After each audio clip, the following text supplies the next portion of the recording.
Hai teman-teman, selamat datang di channel artikel YouTube. Channel pertama cerita Kenshin. Kali ini admin upload lagi ya. Terima kasih. Kisah pemuda kaya, anak bos besar, pemilik 73 perusahaan, yang menjadi cleaning service. Episode 537. Iwan, yang sudah bicara dengan emaknya. Iwan pun merasa senang. Hatinya seakan terbang.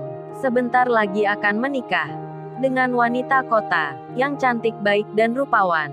Iwan sangat tak menyangka kalau calon istrinya itu adalah pegawai kantoran yang lebih pintar darinya. Padahal dirinya kerja cleaning service. Iwan pun ditanya oleh Pak Ijo, teman desa di masa kecilnya. Pak Ijo itu berkata, "Wan pas kowe wes rabi. Kowe dadi lali desomu iki. Mergo bojomu wong kuto, wong sogeh duwe mobil. Pas kowe numpak mobil karo bojomu. Aku sopo kowe nggak semaur Wan?" Iwan pun jawab, "Jo Pak Ijo kowe iki aneh-aneh ae ngomongmu. Opo aku iki kacang lali kulite? Aku nggak koyok ngono Jo. Gelemo aku kerjo enak, wes ket bien Jo. Aku ditawari bapak Kenshin kerjo kantoran. Dikei mobil sisan. Tapi aku ngerti dewe Jo. Belum mampulan belum waktune." Percakapan itu terjemahannya seperti ini. "Wan Iwan pas lu nanti sudah menikah, lu jadi lupa Wan sama kampung desa ini. Soalnya istrimu orang kota. Orang kaya punya mobil pula. Pas lu naik mobil dengan istrimu. Gua sapa lu nggak menjawab." Iwan membalasnya, "Jo Pai Jo lu ada-ada bicaramu. Memangnya gua ini kacang lupa kulitnya? Gua bukan orang yang seperti itu Jo Pai Jo. Kalau mau mobil dan kerja enak, sudah dari dulu Jo aku dapatkan. Aku ditawari ayahnya Kenshin untuk kerja di kantor dan diberi mobil. Tapi aku tolak Jo. Soalnya aku tahu diri Jo belum waktunya." Di tengah percakapan itu, terlihat para penduduk desa sedang memanen padi, memanen buah-buahan, dan juga sayur-sayuran. Iwan pun ditanya oleh warga desanya. "Wan," katanya Tuan Sasaki yang kemarin, "hasil panen kita akan dibeli. Akan diambil semua ke sini. Kok sampai hari ini belum ada kabarnya?" Iwan pun menjawabnya, "Oh ya Le Pardi, kalau gitu aku tanyakan pada temanku saja." Iwan menelpon Kenshin. Telepon pun tersambung. Kenshin mengangkatnya. "Halo Wan, ada apa Wan?" Iwan menjawabnya, "Halo bro, gua sekarang ada di desa. Lagi pulang kampung ingin menemui emak gua. Dan ini ada yang penting bro. Di desaku ini sekarang musim panen raya. Dan banyak warga bertanya, kok hasil panen mereka belum ada orang yang membelinya?" Maksudnya Tuan Sasaki bro. Kan di waktu kemarin Tuan Sasaki dan anaknya ke sini, berjanji akan mengambil hasil panen ini. Gimana bro, apa jadi dibeli? Soalnya aku ditanya juga oleh warga desa. Kenshin menjawabnya, "Ya pasti Wan akan dibeli. Ini pun aku ada di tempat pembangunan desa. Desanya indah temanmu. Dan sudah ada bangunan yang jadi. Kalau untuk mengambil hasil panen ke desamu, bisa saja langsung dari sini. Tapi aku nggak enak Wan sama perusahaan Tuan Sasaki. Jadi baiknya aku tanyakan dulu ke Pak Sasaki itu." Iwan pun menjawabnya, "Baik bro, aku tunggu kabarnya." Kenshin pun menelpon Tuan Sasaki sampai berkali-kali, tapi tak juga mendapat jawaban. Menelpon anaknya Larissa pun sama, belum diangkat juga. Hingga Kenshin menelpon temannya, seorang arsitek muda yang bernama Meta.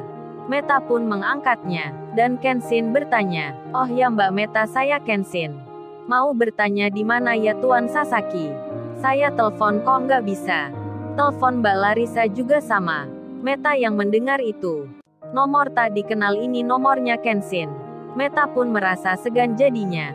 Dan Meta menjawabnya, "Oh Mas Kenshin ya rupanya. Maaf sebelumnya ya Mas.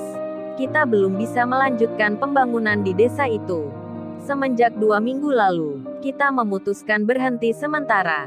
Sebab Tuan Sasaki lagi sakit. Dan sekarang dirawat di Singapura.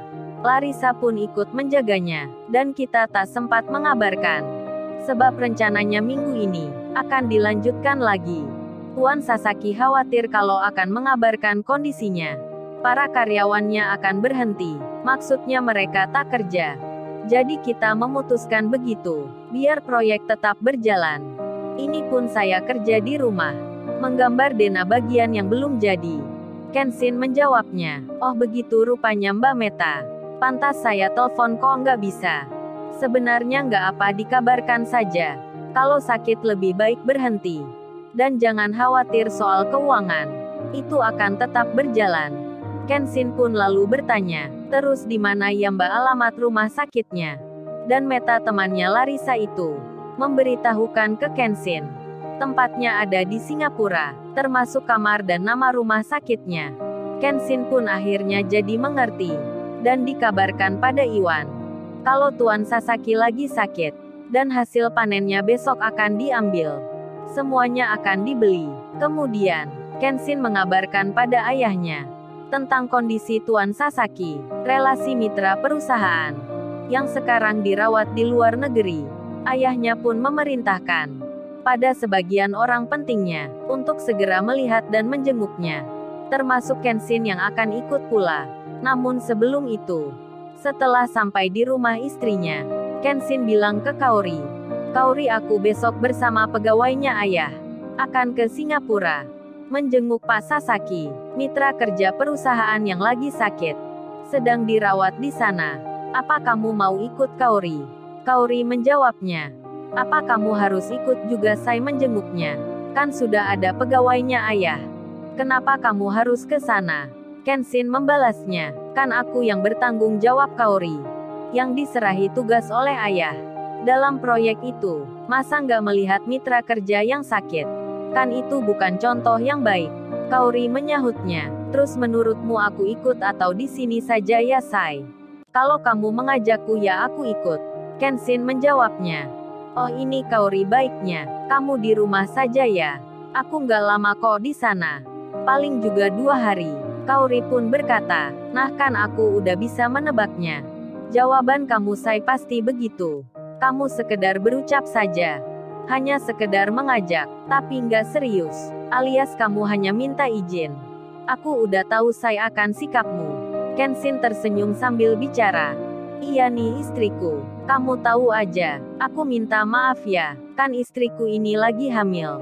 Masa aku mengajaknya ke luar negeri, menjenguk orang sakit pula.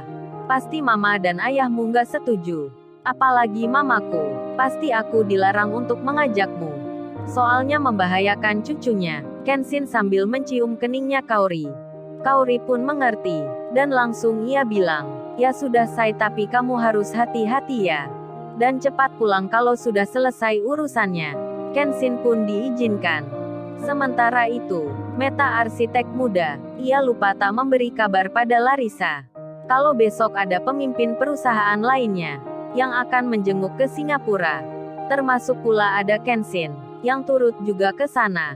Si Meta pun masih sibuk dengan kerjanya, hingga tak mengirim pesan pada temannya. Sedang Larissa sendiri, sudah seminggu lebih menunggui ayahnya, bersama mamanya, serta juga keluarga lainnya. Larissa pun sudah mengeluarkan biaya, yang tak sedikit jumlahnya, untuk pengobatan ayahnya, yang sangat mahal harganya. Maklum rumah sakit yang dipilihnya, adalah rumah sakit nomor 1. Dokter-dokternya yang spesial, peralatan medisnya yang paling lengkap. Apalagi Larissa juga menyewa hotel bintang 5 untuk penginapan keluarganya. Jadinya uang tabungannya semakin sedikit jumlahnya, bahkan hanya cukup untuk bertahan selama 2 hari ke depannya. Uang perusahaan pun turut terpakai. Larissa jadi bingung sekarang, dan ditelepon saudara dari ayahnya untuk meminta bantuan dana, namun mereka semua sudah tak punya lagi dana tabungan. Rupanya alasan Larissa tak memberi kabar pada pihak bos besar kalau ayahnya lagi sakit, dikarenakan merasa malu, sebab uang proyek bantuan yang kemarin yang diberikan bos besar itu turut terpakai untuk pengobatan. Larissa kini jadi bingung sekali, hingga ia memutuskan untuk menelpon temannya, bukan Meta yang ditelepon, tapi temannya yang punya usaha jual beli mobil. Larissa akan menjual mobil-mobil mewahnya, Ferrari dan Lamborghini, dengan harga di bawah pasaran, agar cepat cair uangnya. biar bisa dipakai biaya pengobatan. Temannya pun memberi jawaban. Baiklah Larissa, tapi kamu tunggu 3 hari ke depan.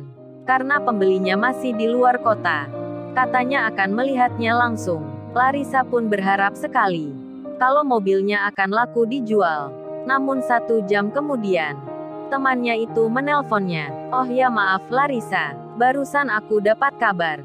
Kalau orang yang akan membeli mobilmu, ada pertemuan meeting darurat. Jadi mungkin seminggu lagi, akan melihat mobilnya. Larissa pun sangat sedih sekali. Sudah tak bisa berpikir lagi. Hingga 1 hari berlalu.